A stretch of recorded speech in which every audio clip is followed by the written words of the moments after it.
I have kept this secret from my husband for 3 years now. 3 years that seem to me a lifetime, and which I can bear no longer. You must believe me when I say I have struggled to put the past and all it means to me out of my life. But I find my struggle is all in vain, and I now have an overpowering desire to be once again with the one I love so dearly, where we can be together once more, and hopefully put an end to this heartache which causes such pain and makes of my life a sham. Alice? Yes, Mom? There's a letter I would like you to post.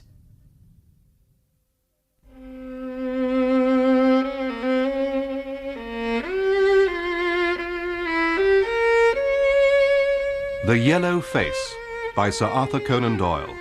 Dramatised for radio by Gerry Jones. With Clive Merrison as Sherlock Holmes and Michael Williams as Dr. John Watson. And featuring Joan Matheson as Mrs. Hudson, Mark Straker as Grant Munro, and Helena Breck as Effie Munro. The Yellow Face.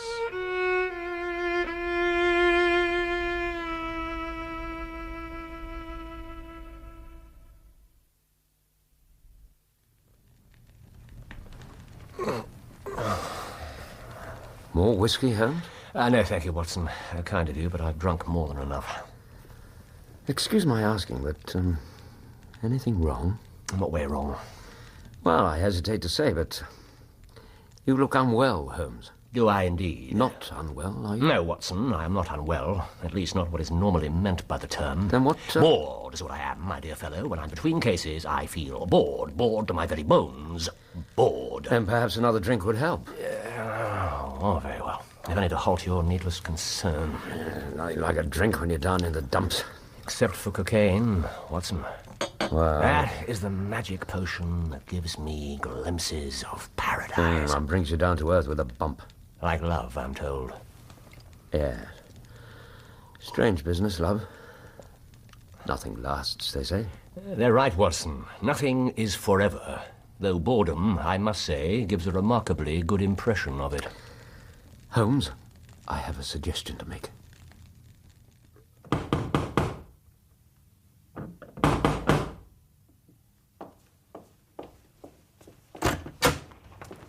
Can I help you, sir? I wish to speak to Mr. Sherlock Holmes.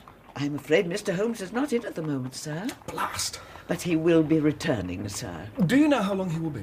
I'm afraid not, sir. Mr. Holmes's schedule is somewhat erratic at the moment. May I wait for him in his room? Certainly, sir. Please come in.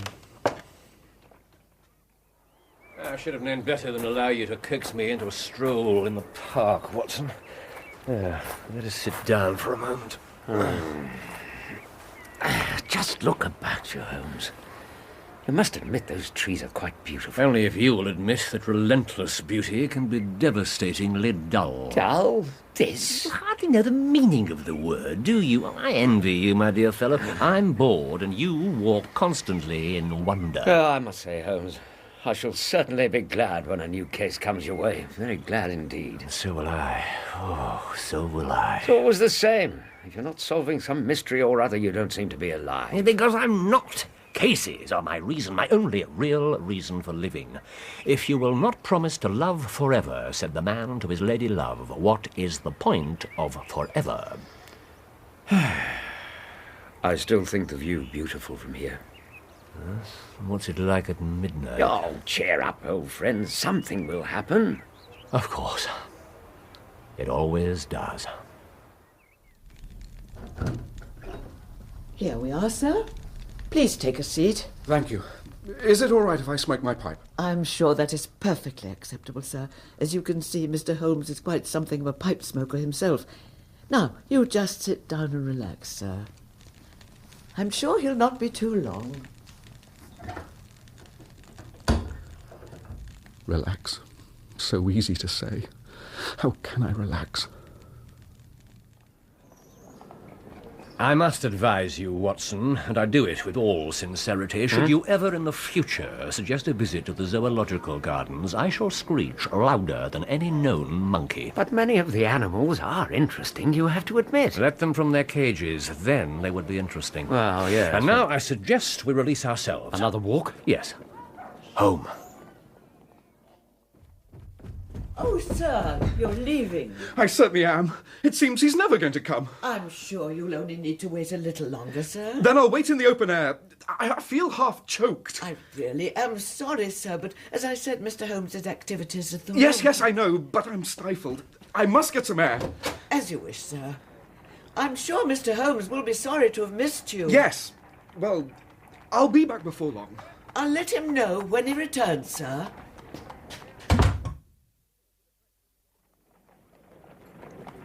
To be frank with you, Watson, and I'm fully aware that you've been doing everything with the best of intentions, I find walking an act of pleasure completely without interest. I appreciate your concern for my welfare, but moving the muscles without purpose is quite meaningless. So it would be no use my suggesting an art gallery? Oh, no, none whatsoever. I intend to go home and do nothing but sit, read, smoke, and sleep. Sorry, Holmes. I've been making some rather miserable suggestions, haven't I? No, Watson. It's just that you've been making them to a rather miserable man. Excuse me, Mr. Holmes, but there was a gentleman earlier wishing to speak to you. So much for afternoon walks, Watson. Has this gentleman gone, then, Mrs. Hudson? Yes, sir. Oh, didn't you ask him in? Yes, sir, he came in. How long did he wait? Half an hour, sir. Tell me, Mrs. Hudson, did you notice anything particular about him? Well, he was tall, sir, quietly dressed in a dark grey suit and carried a brown wide-awake in his hand. I should put him at somewhere in his 30s. Oh, so much for his appearance. Now for his state of mind. How were your powers of observation on that score, Mrs. Hudson? Oh, he was much agitated and very restless. I could hear him walking and stamping about in your room all the time he was here. Sorry you missed him, Holmes. He did say he would return, Doctor. Oh, thank heavens for that. And quite soon now, I should think. Good. Well, all is not lost. Well done, Mrs. Hudson. Thank you, Mr. Holmes.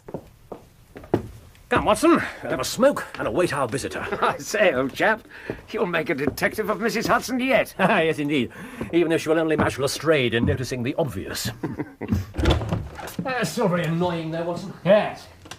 You're badly in need of a case, and the man's impatience makes this affair appear of some importance. Indeed. Yes, well, we shall see. Hello. That's not your pipe on the table. Must have left his behind. Yeah. A nice old briar with a good long stem of what the tobacconists call amber. So it is. Well. I wonder how many real amber mouthpieces there are in London. You know, some people think a fly in it is a good sign. Really? Yes. It's quite a branch of the trade, the putting of sham flies into the sham amber. Well, he must have been disturbed in his mind to leave a pipe behind, which he evidently values highly. How do you know he values it highly? Well, I should put the original cost of the pipe at, 7 and 6pence. Now, it has, you see, been twice mended, once in the wooden stem and once in the amber. Each of these mends done, as you observe, with silver bands. Must have cost more than the pipe did originally. The man must value the pipe highly when he prefers to patch it up rather than buy a new one for the same money. Well, I say. Then he's bitten through his amber. It takes a muscular, energetic fellow and one with a good set of teeth to do that. Now, if I'm not mistaken, I hear him upon the stair. So we shall have something more interesting than the pipe to study. Oh, I beg your pardon. I suppose I should have knocked. Yes, of course I should have knocked. The fact is I am a little upset, and I ask you to put my bad manners down to that. I quite understand. May I introduce my colleague and confidant, Dr. Watson? Good day. How do you do? Now, I suggest you put your hat on the table. Yes, and take that chair. Oh, thank you. Thank you. I can see that you've not slept for a night or two. That tries a man's patience more than work, and even more than pleasure. Yes, May I ask how I can help you? I want your advice, sir. I don't know what to do, and my whole life seems to have gone to You pieces. wish to employ me as a consulting detective? Not that only. I want your opinion as a judicious man, a man of the world. I want to know what I ought to do next. It's a very delicate thing. One does not like to speak of one's domestic affairs to strangers. It seems dreadful to discuss the conduct of one's wife with two men whom I have never met before. Ah, your wife? We are, as you will gather, the soul of discretion. Your reputation leads me to know that. I've got to the end of my tether and I must have advice. My dear Mr. Grant Munro... What? You know my name? If you wish to preserve your incognito, I suggest that you cease to write your name upon the lining of your hat, or else you turn the crown towards the person whom you're addressing. However, I was about to say that my friend and I have listened to many strange cases in this room, and that we've had the good fortune to bring peace of mind to many troubled souls. I trust we may do as much for you. Oh, I trust you may. Might I beg you, as time may prove to be of importance, to furnish me with the facts of your case without further delay? The facts are these, Mr. Holmes. I am a married man, and have been so for 3 years. During that time, my wife and I have loved each other as fondly and lived as happily as any two that were ever joined. But now, since last Monday, there has suddenly sprung up a barrier between us, and I find that there is something in her life and in her thoughts of which I know as little as if she were the woman who brushes by me in the street. We are estranged, and I want to know why. And what is your reason for this certainty? There is one thing I want to impress upon you before I go any further, Mr. Holmes. Yes, which is? Effie loves me. Oh, this you are quite sure. Oh, don't let there be any mistake about that, Doctor. She loves me with her whole heart and soul, and never more so than now. I don't want to argue about that. A man can tell easily enough when a woman loves him. Indeed he can. But there is this secret between us, and we can never be the same until it is clear. Kindly let me have the facts, Mr. Munro. Oh, yes, I'm sorry. I'll tell you what I know of Effie's history. She was a widow when I first met her, though she was only 25. Her name then was Mrs. Hebron. She had gone out to America when she was young and had lived in the town of Atlanta, where she married this Hebron, who was a lawyer with a good practice. They had one child. But the yellow fever broke out badly in the place, and both husband and child died of it. I have seen the death certificate. They sickened her of America, and she came back to live with a maiden aunt at Pinner, in Middlesex. Where you met her? Yes. She had only been there 6 months. We fell in love and were married in a few weeks afterwards. May I inquire as to your financial situation?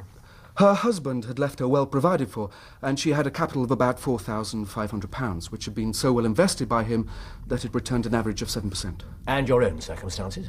I am a hop merchant myself, and as I have an income of 700 or 800, we found ourselves comfortably off and took a nice £8 a year villa at Norbury. Ah, charming area, Norbury. Yes, and our little place was very countrified, considering that it is so close to town.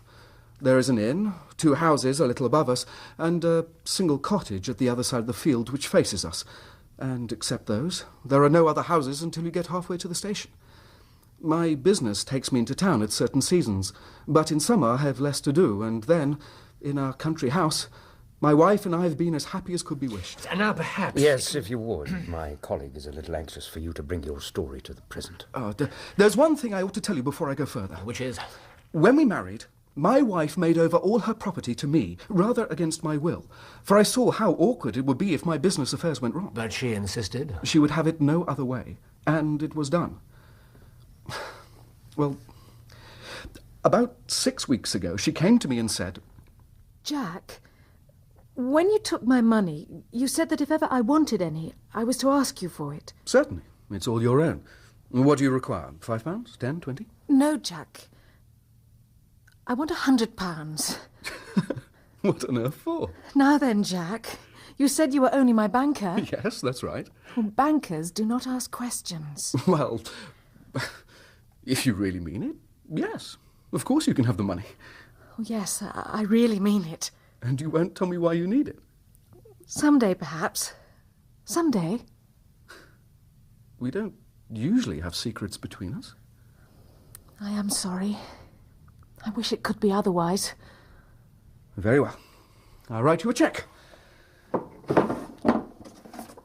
£100 it shall be. That may have nothing to do with what came afterwards, but I thought it only right to mention it. Quite so. Details are of the essence. Pray continue. Well, I told you just now that there is a cottage not far from our house. There is just a field between us, but to reach it you have to go along the road and then turn down a lane. Just beyond it is a nice little grove of Scotch firs, and I used to be very fond of strolling down there, for trees are always neighbourly kinds of things. Yes, they give me much pleasure. even in the London parks. All right, Watson, point taken.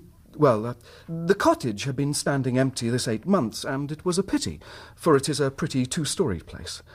Well, last Monday evening, I was taking a stroll down that way when I met an empty van coming up the lane and saw a pile of carpets and things lying about on the grass plot beside the porch.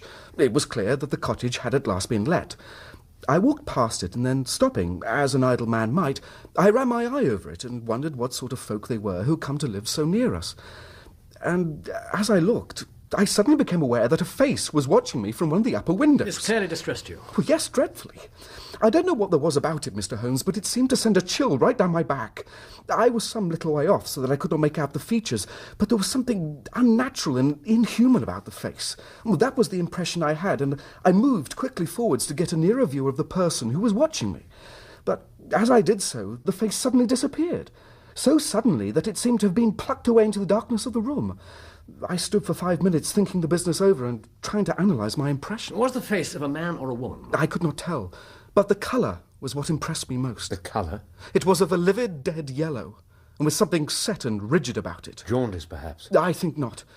It was shockingly unnatural, and so disturbed was I that I determined to see a little more of the new inmates of the cottage. What may you be wanting? I'm your neighbour. My wife and I live in that house opposite. Well, and what you want with us? I see that you have only just moved in, so I thought that if I could be of any help to you in any way... Right, aye. We'll just ask you when we want you. Good night. Annoyed at the churlish rebuff, I turned my back and walked home. All evening, though I tried to think of other things, my mind would still turn to the apparition at the window and the rudeness of the woman. Did you say nothing of this to your wife? No. She is nervous and highly strung, and I had no wish that she should share the unpleasant impression which had been produced upon myself. A wise decision. I remarked to her, however, before I fell asleep, that the cottage was now occupied. She made no reply. I am an extremely sound sleeper, but I slept much more lightly than usual. Half in my dreams, I was dimly conscious that something was going on in the room, and gradually became aware that my wife had dressed herself and was slipping on her mantle and her bonnet. She was deadly pale and breathing fast, glancing furtively towards the bed to see if she disturbed me. Then, thinking that I was still asleep, she slipped from the room, and an instant later I heard a sharp creaking, which could only have come from the hinges of the front door. I sat up in bed, then took my watch from under the pillow. It was 3 a.m. Good Lord. What on earth could my wife be doing out on the country road at that hour? To what conclusion did you come? I had sat for about 20 minutes turning the thing over in my mind, trying to find some possible explanation. The more I thought, the more inexplicable did it appear. I was still puzzling it over when I heard the door gently close again, and her footsteps coming up the stairs. She gave a violent start and a kind of gasping cry when she saw that I was awake. And that cry and start troubled me more than all the rest, for there was something indescribably guilty about them. Where in the world have you been, Effie? Jack, you're awake. I thought nothing in the world would awake you. Answer my question. Where have you been? You used to say you slept the sleep of Where the have you been? Please, Jack. I can understand how surprised you must be. Answer the question. I've never done anything like this before. It's just... Well, you see... Yes? Well, I felt as though I was choking. I had a desperate need for a breath of fresh air. If I had not gone outside, I really would have fainted. I stood at the door for a few minutes. I'm quite myself again. You have no need for concern. All the time she was telling me this story, she never once looked in my direction, and her voice was quite unlike her usual tones. It was evident to me that what she was saying was false. Did you pursue her on the point? No. I turned my face to the wall, sick at heart. My mind filled with 1,000 venomous doubts and suspicions. All the rest of the night I tossed and tumbled, framing theory after theory, each more unlikely than the last. And when morning came? My wife seemed as upset as myself, and I could see from her questioning glances that she knew I disbelieved her statement and that she was at her wit's end. Is there something wrong with your breakfast, dear? No, nothing wrong. But you're hardly... I'm not hungry. Would you like more toast? I have to go to the city this morning. But you haven't... Time I was going. Jack? Yes? Nothing. It was nothing. I see. However, Mr. Holmes, I was too disturbed in my mind to think of business matters, so I was back in Norbury by 1 o'clock. It happened that my way home took me past the cottage, and I stopped for a moment to look at the windows, wondering if by chance I might once again see the face I had seen the day before. To my surprise, the door of the cottage suddenly opened. It was nothing, however, to my surprise on seeing who it was that emerged.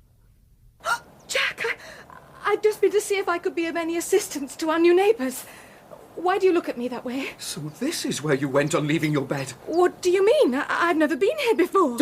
How can you stand there telling me what you know to be false? Jack... Your voice, your face, everything about you changes as you speak. Jack, don't be angry with me. When have I ever had a secret from you? Well, I'm going into the cottage. I'm going to get to the bottom of this. No. Oh, no, Jack, for God's sake. Let go of my arm. I beg you not to do this. I swear that I will tell you everything one day. Too late. Jack, nothing but misery can come if you enter that cottage. I'm going in. No, Jack. Trust me. In God's name, trust me. Trust me only this once, and I swear you will never have cause to regret it. Our whole lives are at stake in this. If you come home with me now, all will be well. If you enter that cottage, all is over between us. You are asking a great deal of me, Effie. I'm asking for the only thing I can ask for. Your trust. Very well. I will trust you on one condition, and one condition only. That this mystery comes to an end from this very moment. You are at liberty to keep your secret, but you must promise me there shall be no more nightly visits, no more behaviour which is kept from me. Oh, Jack, I will do anything you ask, anything. I promise. Believe me, I promise. Very well. Let us say no more. Now let's go back to the house, my dear. Come on, let us go back. Let us get away from here. As we made our way from the cottage, I looked back, and there in the upper window was that yellow, livid face watching us. I wondered what in God's name could be the connection between that creature and my wife, or how could the woman whom I had seen the day before be connected with her. So, what did you do? Nothing, at first. For 2 days afterwards I stayed at home, and my wife appeared to be keeping her promise not to go to the cottage. She seemed to be loyal to our agreement, and as far as I knew, never left the house. You said you did nothing at first, Mr. Munro. Yes. On the third day, something happened which gave me ample evidence that her promise was far from being kept. And what evidence was this? I had gone into town that day, but returned by an earlier train than usual. I entered the house and... Effie! Effie, I'm back! Effie? Oh, sir. So I didn't expect you. No, I caught an earlier train. I see. Excuse me, sir, I've things to do. One moment. Sir? Where is your mistress? She, I think she's gone for a walk, sir. A walk? Yes, sir. You think so? Excuse me, sir, I really must get on with my work now. Is something wrong? Wrong, sir? No, sir. You seem somewhat upset. Upset, sir? No, sir, it's just... You have things to do, I quite understand. Very well, off you go. Thank you, sir. My mind was instantly filled with suspicion. I rushed upstairs to make sure she was not in the house. As I did so, I happened to glance out of one of the upper windows and saw the very maid with whom I had just been speaking running across the field in the direction of the cottage. Then, of course, I saw exactly what it all meant. My wife had gone over there and had asked the servant to call her if I should return. Tingling with anger, I rushed down and strode across, determined to end the matter once and forever. Thus you encountered your wife and the maid. I saw them hurrying back together along the lane, but I did not stop to speak with them. Your state of mind was focused on the cottage. On nothing else.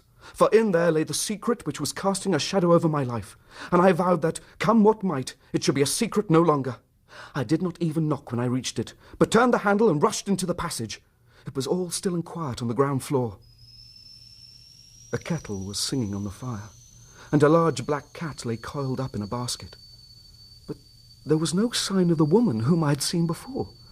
There was no one at all in the whole house.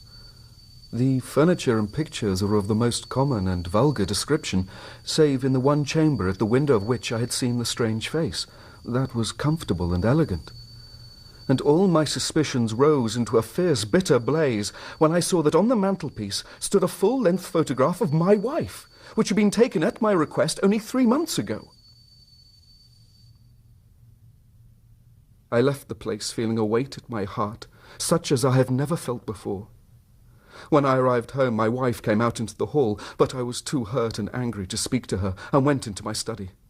She followed me, however, before I could shut the door. I'm sorry. I think it better if you left.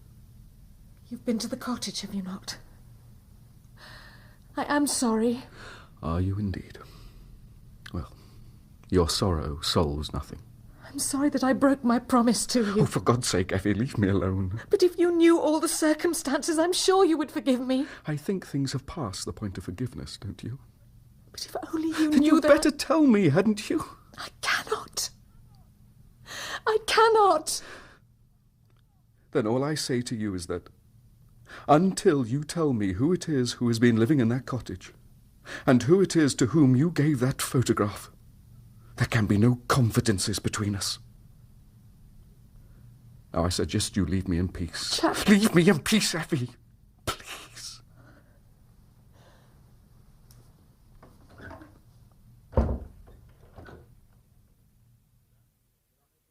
That was yesterday, Mr. Holmes.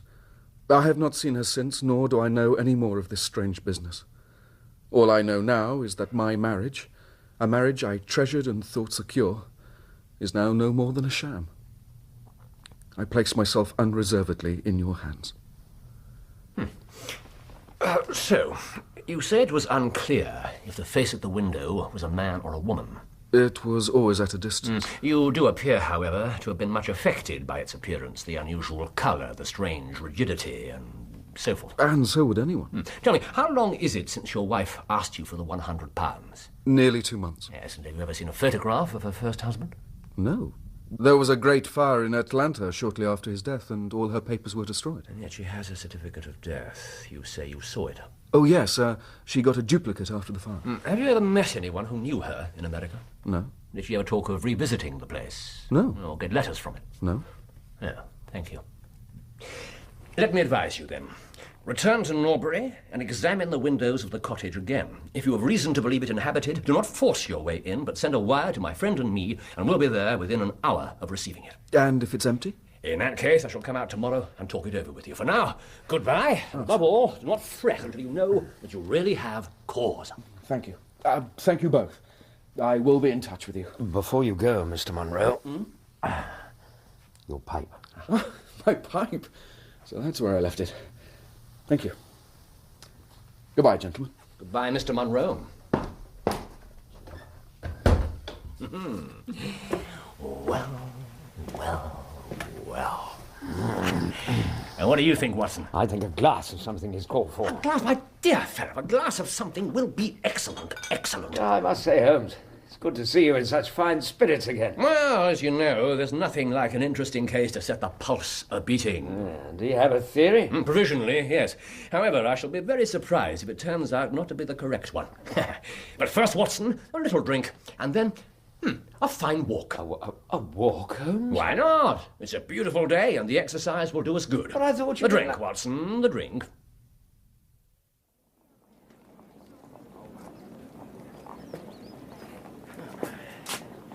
Holmes, would you mind if we stop for a while and rested? What's the matter, dear friend? Old age beginning to tell? I think it must be. Very well. Let's sit here. Oh, a delightful spot. Thank you, Holmes. Just look at that view, Watson. Look at it. It's quite beautiful. Yes. How could one ever tire of such a vista? I thought you were going to explain your theory to me. Yes, so I shall. You must forgive me, old fellow. It's just that I'm so enjoying this case that I'm reluctant to bring it to an end. Nevertheless, the facts... Quite so. Well, Watson, it seems to me the facts are these. The person at the cottage is the woman's first husband. How else can we explain her frenzied anxiety that her second husband should not enter? Now, as I read it, it goes something like this. This woman marries in America. Her husband contracts some bothersome disease and becomes a leper or an imbecile, something, anyway, which is regarded as repellent. She leaves him eventually and returns to England. She changes her name and starts, as she thinks, a new life. She meets and marries Mr. Munro. She's been married 3 years and believes her position to be quite secure, having shown her husband the death certificate of some man whose name she has assumed. Suddenly, however, her first husband discovers her whereabouts, the information having been given to him by some unscrupulous woman who's become attached to him in some way. They write to the wife, threatening to come and expose her past life and her desertion of her invalid former husband, a past of which she could hardly be proud. Mrs. Munro asks her husband for £100 and endeavours to buy them off. In spite of this, they still arrive, and when Munro informs his wife that there are newcomers in the cottage, she suspects at once who they are. She waits until her present husband is asleep and then rushes to the cottage in an attempt to persuade them to leave her in peace.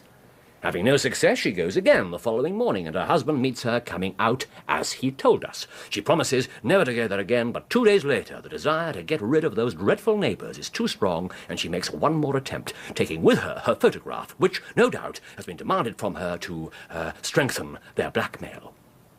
And while she's talking with them, the maid rushes in to say her master has returned unexpectedly. The wife, knowing that her husband will come straight to the cottage, hurries the occupants out of the back door, probably into the grove of Scotch firs he mentioned. In this way, he finds the place deserted. Yes, I shall be very surprised, though, if it still is when we go this evening, as undoubtedly we shall. Well, what do you think of my theory, Watson? Watson? Wake up, Watson.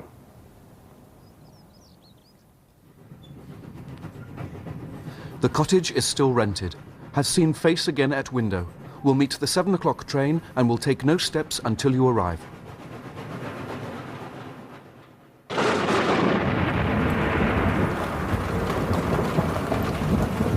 The weather being what it is, I thought it best to meet you with the trap. Most thoughtful. I saw lights in the cottage as I came down. We'll settle this once and for all. And what is your plan? I'm going to force my way in and see for myself who is in the house. I wish you both there as witnesses. Legally, we're putting ourselves in the wrong, of course. But in this case, I think it's worth it. That's open to question. There are the lights of my house, and over there is the cottage. You see it? Ah, the cottage. At last, Watson, my friend. The game is truly afoot. Oh, wish I'd brought my brolly.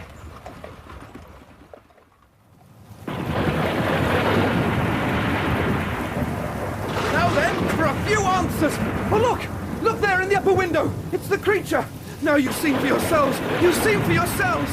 I'm not the only one at last. Good heavens! What on earth is it? I can't imagine. Oh, it's gone. For God's sake, Jack, go away from this place! Effie, so you are here, as I thought. Leave here, all of you! Leave here! Out of our way! I beg you! You begged before. I'll not be made a fool of again. Please, Jack, think better of it for both our sakes. Trust me once more and you will never regret it, never! I've trusted you too long. Let go of me! My friends and I are going to settle this matter. Let go of me! Right, we're in. And upstairs, I think, don't you? Yes, come on, follow me. Jack! No!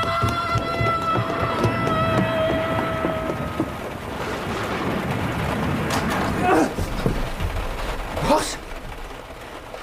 What in heaven's name? It's a little girl, Holmes. I can see that perfectly well, Watson. But her face. Look at her face. Yes, as you said, a vivid tint about it, and quite expressionless, quite expressionless. I don't understand. What is this? Well, let us see what we shall see. Now, come here, little girl. That's quite all right. No need to be afraid. That's it.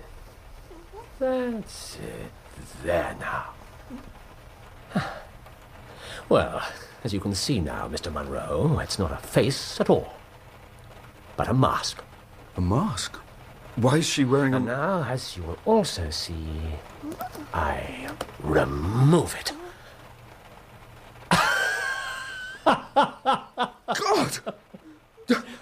What is happening here? I can't believe my eyes. So now you know, Jack. I just can't believe it. But now you know. No, I know nothing. But you force me to tell you against my better judgment. Perhaps, Mrs. Munro, you'd prefer us to go downstairs. No. The time is now. The place is of no importance. Then, for God's sake, tell your story. Very well, Jack. I shall tell my story. I shall tell of my first husband who died in Atlanta, and of my child who survived. Your child survived? But you said I shall tell of this locket I wear. A locket you did not know opens. There. That, my dear, is my first husband. John Hebron of Atlanta. But he's... the noblest man who ever walked the earth. I cut myself off from my race in order to wed him. And never once while he lived did I regret it. Our only child, which is the child you see here, took after his people rather than mine. And in fact, little Lucy is darker than her father ever was. But, dark or fair, she is my daughter, and I dearly love her. You see how she holds on to me now with such affection. When I left her in America, it was only because her health was weak. She was given to the care of this faithful woman who had once been our servant. Never for a moment did I dream of disowning her as my daughter. Never. But when fate brought us together, Jack, and I learnt to love you, I feared to tell you about my child. God forgive me, but I thought I might lose you because of her, and so turned away from my own daughter. Mrs. Munro. I'm all right. My husband wants the story told, and so I shall. For 3 years I have kept her a secret from you, Jack. For my own peace of mind, this nurse who looked after her kept me informed as to her welfare. Finally, however, came an overpowering desire to see her again, a desire I struggled against in vain. Though I knew the danger, I decided to bring her over, if only for a few weeks. I sent £100 to the nurse and gave her instructions with regard to the cottage so that she might come as a neighbour and seemingly with no connection to myself. Oh, dear Lord, my own child with no connection to myself, the very words stick in my throat. I pushed my precautions so far as to order the nurse to keep dear Lucy in the house by day and to cover up her little face and hands so that even those who might see her at the window would not gossip at there being a black child in the neighbourhood. If I had been less cautious, I might well have been more wise. But I was crazy with fear that you, Jack, would learn the truth, and all would be over between us, as now it is. It was you who first told me that the cottage had become occupied. So I knew they had arrived that day. I should, of course, have waited for the morning, but such was my excitement. I could not sleep and slipped from my bed knowing how hard it is to wake you. But you saw me go. That was the start and end of all. Next day you had my secret at your mercy, but nobly refrained from pushing your advantage. 3 days later, however, the nurse and child only just escaped by the back door as you came in the front. And now you know. You know it all. And I have been forced to do the thing that I most dreaded. Destroy your love for me by my own word of mouth and action. Your love has always been and always will be the thing I hold most dear. And perhaps one day you will understand that pain is the price we pay. I know now our marriage to be over, but I would ask of you in future days not to think too badly of me. Oh, Jack, what is to become of us? Of my child and me? Oh, Jack. Jack, please say something. Mr. Munro, Lucy, come here. Come to me. That's it. Here, let me lift you. There. Well now, Lucy. What a lovely smile from such a lovely girl. Oh, Jack! Oh, my dear. I am not a very good man, I know. And I am aware, perhaps more than you know, of all my faults. But I think I may possibly be a better one than you have given me credit for. I have been a fool. A dreadful fool. Shh. All over now. I am so ashamed. No more tears. Come, let's go home. Let's all go home. Let's leave this place.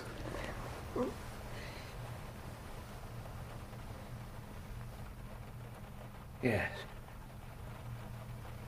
And I think it's time, Holmes, for us to leave Norbury. Yes, Watson, you're right. From now on, I think we'll be of more use in London.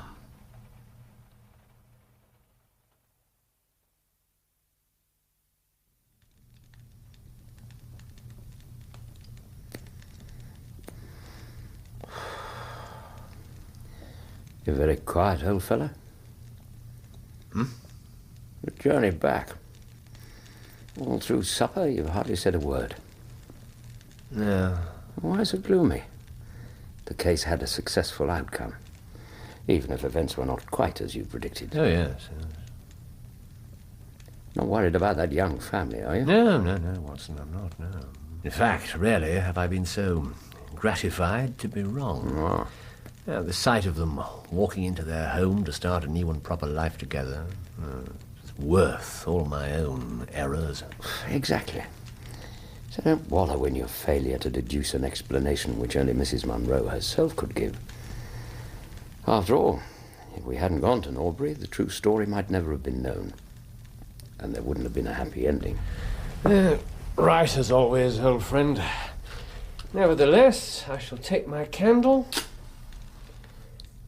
and go to bed.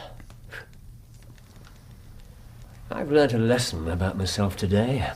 And a little solitary contemplation won't do me any harm. What?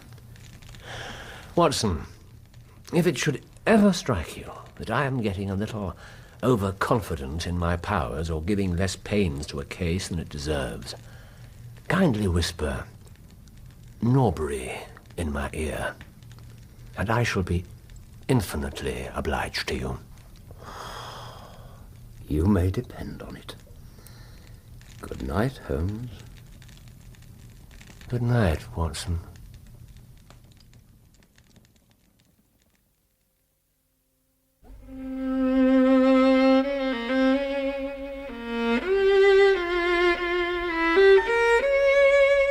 In The Yellow Face, Sherlock Holmes was played by Clive Merrison and Dr. Watson by Michael Williams, with Joan Matheson as Mrs. Hudson, Mark Straker as Grant Munro, Helena Breck as Effie Munro, and Cyril Jenkins as their maid. The violinist was Leonard Friedman. The Yellow Face was dramatized for radio by Gerry Jones and directed by Enyd Williams.